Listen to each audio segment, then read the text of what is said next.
Bonjour Dominique Schelcher. Bonjour Apolline de Malherbe. Merci d'être à mon micro ce matin. Vous êtes le patron des magasins U, PDG de Coopérative U, et vous êtes d'ailleurs vous-même à la tête de votre propre magasin, le méga super U de Fessenheim. En quelques chiffres, votre coopérative U, c'est 1726 magasins U, 73 000 collaborateurs, et je compte pas les clients qui sont évidemment extrêmement nombreux. Vous êtes donc aux avant-postes de la consommation en France. On va parler dans un instant de ces fameuses négociations commerciales parce que ça y est, elles sont bouclées. Quelles sont les conséquences pour les prix dans nos rayons? On va parler essence parce que les prix à la pompe n'ont quasiment jamais été aussi bas. Est-ce que ça va continuer d'ailleurs à baisser? Et puis guerre commerciale avec une conséquence particulièrement étrange, qui est une sorte de nouvelle guerre presque idéologique entre patrons. Et j'ai un peu envie de commencer par ça, Dominique Schelcher, ce matin avec vous. On a entendu la semaine dernière presque un bras de fer à distance entre un Bernard Arnault et un Michel-Édouard Leclerc. J'y reviendrai dans un instant. Et puis vous avez entendu certains propos de gens qui jusqu'à présent étaient plutôt pro-entreprise, comme Jacques Attali. Jacques Attali, il était l'invité de BFM TV vendredi soir, et ça vous a fait réagir immédiatement sur les réseaux sociaux. Je voudrais qu'on puisse partager avec ceux qui nous écoutent et qui nous regardent. La moitié, sinon les trois quarts des entrepreneurs empoisonnent le monde par leurs produits.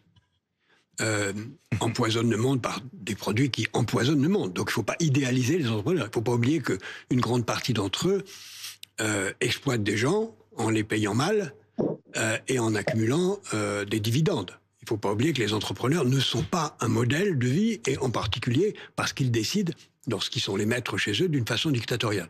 Nous avons construit depuis 2000 ans un certain nombre de valeurs en Europe et ailleurs. Des centaines de millions de gens sont morts pour ces valeurs. On ne va pas les brader simplement pour glorifier des gens qui ont conduit la planète où elle est, c'est-à-dire en train d'être détruite, ruinée, les forêts, le climat et tout ce qui va avec. Et l'obésité dont l'Amérique en est la trace. Donc, je veux qu'on sorte de cette idéalisation des entrepreneurs qui doivent faire leur métier, encadrés par des lois, des normes, pour cesser de produire ce qui nous tue et ce qui tue les générations futures. Il faut que vous cessiez de produire ce qui nous tue, les empoisonneurs, les exploiteurs, voire même les dictateurs. C'est ça les entreprises aujourd'hui? Mais bien sûr que non. Mais j'étais absolument stupéfait de ces propos qui sont pour moi totalement excessifs et pas représentatifs de la situation. Là, je regrette, on a quelqu'un qui nous montre comme des coupables d'une situation, alors que je pense, moi, profondément,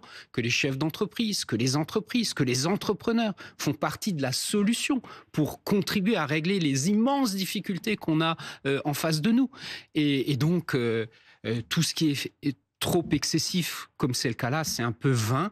Mais c'est incroyable, on ne peut pas dire ça. Ça vous a sidéré, vous dites on ne peut pas dire ça. Il parle à la fois de l'alimentation, il parle du social, sur la question de l'exploitation aussi des salariés.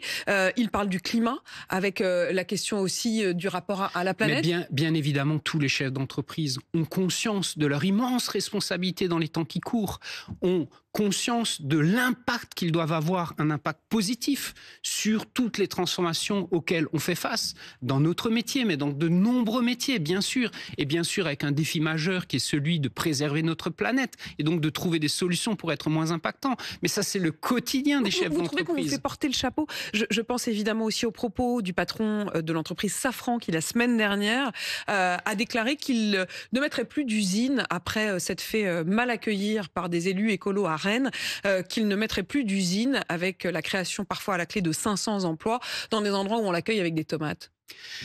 Écoutez, encore une fois, moi je pense que la situation de la France, même de l'Europe, est grave. D'un côté, on a le défi du budget de la France, de notre dette à régler, c'est extrêmement important. Au niveau européen, on doit tous se retrouver ensemble pour faire face à cette nouvelle situation internationale, ces nouveaux équilibres, la guerre commerciale. Et pour faire face à ça, il ne faut pas qu'on s'oppose, il faut qu'on se mette ensemble, qu'on se mette autour de la table et qu'on trouve des solutions ensemble. Ce n'est pas le moment de s'opposer. Je trouve trop souvent qu'en France, on cherche à s'opposer, à opposer les uns contre les autres, alors que les défis sont immenses et qu'il faut qu'on se mette ensemble pour les résoudre. Les défis sont immenses, on va y revenir, mais sur le front de l'emploi, effectivement, quand on voit par exemple comme ArcelorMittal qui l'a annoncé hier soir, qu'il y a probablement 600 emplois menacés. Il y en a 11 000 menacés dans la sidérurgie côté allemand, de l'autre côté du Rhin. Oui. Est-ce qu'aujourd'hui, les patrons ne profitent pas en quelque sorte de ce moment effectivement d'extrême tension pour, au fond, se délester et effectivement faire des coupes qui ne sont pas toujours justifiées? Mais non, à un moment, il y a, si vous voulez, des réalités économiques. La demande mondiale est en recul. C'est ce qui explique ce que vous avez dit au départ de votre lancement, le prix du carburant. Pourquoi le prix du carburant est relativement bas? Parce que la demande mondiale est à la baisse. Il y a moins de besoin de transport. La demande mondiale est à la baisse. Et donc, ça veut dire que les usines tournent moins, que l'économie ralentit et que donc derrière ça, il y a des réalités économiques. Donc moi, après, on peut que regretter évidemment des licenciements et des décisions difficile, mais là c'est chaque chef d'entreprise avec sa vision, c'est les réalités qu'il a, qui prend ses décisions en âme et conscience, mais toujours avec une idée d'impact, de responsabilité. Et surtout, moi je pense à tous les petits chefs d'entreprise, les petits entrepreneurs qui se lèvent tôt tous les matins, qui entendent des propos comme ça, mais c'est presque insupportable, c'est invivable. Ils se lèvent tôt, ils donnent beaucoup d'énergie dans un contexte qui est pas facile. Recruter, c'est pas simple en ce moment, trouver les bonnes compétences, etc. Donc plutôt que nous opposer, il faut défendre ces modèles-là, défendre le fait que les entreprises, les chefs d'entreprise ont un rôle majeur à jouer et sont une partie de la solution dans ces immenses difficultés.